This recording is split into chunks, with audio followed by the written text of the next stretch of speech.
We are talking USC football each and every Wednesday night with Nick Dempsey with the Trojans in camp now for a few days already. They beat just about everybody else to the blocking sleds. Nick, you can join him on Twitter and Facebook at Saturdays with Nick, and also, of course, covering USC football, Conquest Chronicles. We've also launched a YouTube channel where we present to you nothing but USC football. Just look up MarkRogersTV USC. Nick, it's been a while. How are you? It has. That's been good. We're finally into fall camp, so people are actually wearing pads and hitting each other. So it's almost time for college football. So in looking at the first few days of practice, I know that you've got your eye on things and you're anticipating a few things and hearing some news out of practice the first few weeks that are going to look toward building the USC team that we expected to be this fall. So let's start with the offense.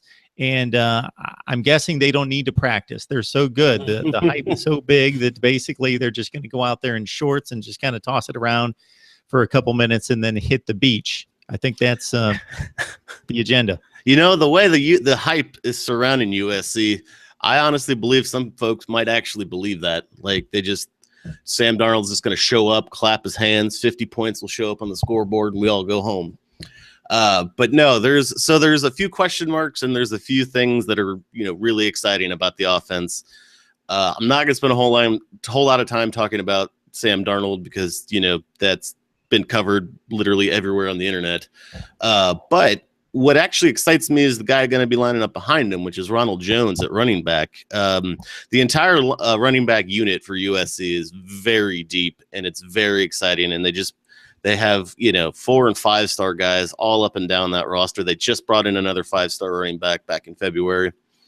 But Ronald Jones, I think, could really have a breakout year running back this year. He missed out on starting at the beginning of the season last year, in large part because he wasn't really a complete back. He wasn't the strongest pass blocker. Also wasn't the most effective receiver catching passes out of the backfield. He has put on, I believe, a good 10 or so pounds of muscle, and his pass blocking skills have apparently shot through the roof. His receiving skills have shot through the roof, and this is on top of his already elite running abilities. And Helton said after the first presser, one of the first things out of his mouth is that, Ronald Jones is a complete back, and he could really have a special year. So while all the talk is going to be on, Sam Darnold, watch out for that running game because as good as Darnold is, Clay Helton loves his balance on offense. He loves, pass and run balance. Ronald Jones could be a sort of a breakout star nationally. Everyone around USC in the Pac-12 knows him, but nationally, I think he could really break out this year. The concern, I think, if there is a concern for the USC offense, it's the offensive line. Clay Helton pointed out there's plenty of depth and talent on the line.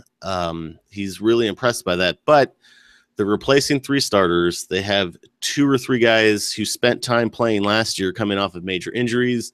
They've got new guys coming in. A lot of their top players missed all of spring. So there's plenty of talent there, but they haven't found the right combination.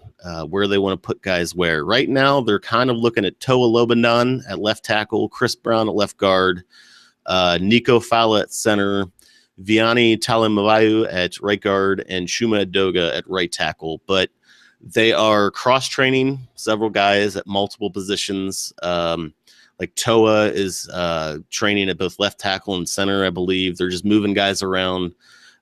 They haven't found the right combination yet, and that's always a concern because if you lose the line of scrimmage, you can have all the Darnolds and Rojos you want, but if you can't win the line of scrimmage, it's going to get ugly. Having said that, I think they'll get there. They have an outstanding offensive line coach, but they don't have a lot of time. Week 2, right out of the gate, they have Stanford. Stanford rolls into town.